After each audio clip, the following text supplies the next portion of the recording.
Ano-ano ba ang base color ng Alps 2 o Fisher's Lovebird at paano ba ito na ipapamana sa kanilang mga anak? Ang Fisher's Lovebirds, Agapornis fischera, ay kilala sa kanilang makulay na balahibo, at maaari silang magpakita ng iba't ibang mga mutation bukod sa karaniwang wild-type color na green. Sa ngayon, may tatlong base color ang Fisher's Lovebird. Ang green, ang blue, at ang partial blue o mas kilala bilang parblue. Ating talakayin ang katangian ng bawat kulay. Unahin natin ang green. Ang green color ay ang natural na kulay ng fishers kung kaya't ito din ang kulay na makikita natin sa wild. Ang pangunahing kulay ng katawan ng green Fisher's Lovebirds ay isang matingkad na berdeng kulay, na bumabalot sa karamihan ng kanilang balahibo. Kasama dito ang likod, dibdib, at tiyan. Ang intensidad at tingkad ng berdeng kulay ay maaaring mag-iba depende sa iba pang kargang mutation ng isang ibon, kung saan ang ilan ay nagpapakita ng mas madilim o mas malabong kulay kumpara sa iba. Ang kanilang ulo ay nababalot ng kulay orange. Ang tuka naman ng mga may edad ng green Fisher's Lovebirds ay pula samantalang ang mga bata ay orange. Ang blue color ay isang mutated na kulay ng fishers kung kaya't ito ay bihira o hindi natin makikita sa wild. Ang pangunahing kulay ng katawan ng blue Fisher's Lovebirds ay blue, na bumabalot sa karamihan ng kanilang balahibo. Kasama dito ang likod, pakpak, at tiyan. Ang intensidad at tingkad ng asul na kulay ay maaaring mag-iba depende sa iba pang kargang mutation ng isang ibon, kung saan ang ilan ay nagpapakita ng mas madilim o mas malabong kulay kumpara sa iba. Ang kanilang ulo ay nababalot ng kulay white. Ang tuka naman ng mga may edad ng blue Fisher's Lovebirds ay pink to white samantalang ang mga bata ay orange. Ang parblue o partial blue color ay isa ding mutated na kulay ng fishers kung kaya't ito ay bihira o hindi natin makikita sa wild. Ang pangunahing kulay ng katawan ng parblue Fisher's Lovebirds ay naghahalong blue at green, na bumabalot sa karamihan ng kanilang balahibo. Kasama dito ang likod, pakpak, at tiyan.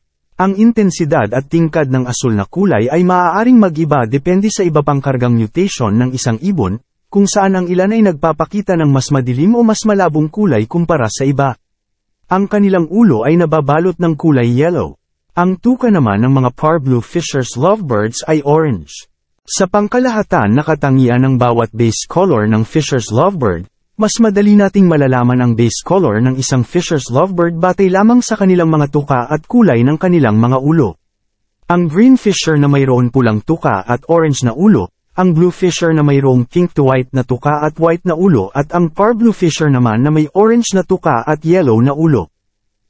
Ngunit, paano ba naisasalin o naipapamana ang tatlong base color na ito? Sa ating huling video, tinalakay natin ang mga klase ng MOI o ang mode of inheritance.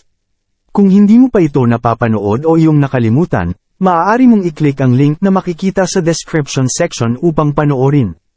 Dumako na tayo kung paano nga ba ito na isasalin o naipapamana. Ang green color ay isang mutation na napapabilang sa dominant mutation kung kaya't isa lamang sa iyong pair ang may kulay o visual na green ay malaki ang tsansa na maipapasa na niya ito sa kanyang mga anak. Halimbawa, kung ang magulang ay isang green fisher at isang blue fisher, malaki ang tsansa na ang kanilang mga anak ay isang green fisher. Ang blue color naman ay isang mutation na napapabilang sa recessive mutation kung kaya't kailangan na ang iyong pair ay parehong visual blue or may dugong blue upang maipasa niya ito sa kanyang mga anak. Halimbawa, kung ang magulang ay isang green fisher split blue at isang blue fisher, malaki ang tsansa na sila ay magkakaanak na blue fisher. Ang parblue color naman ay isang mutation na napapabilang sa recessive and dominant over blue.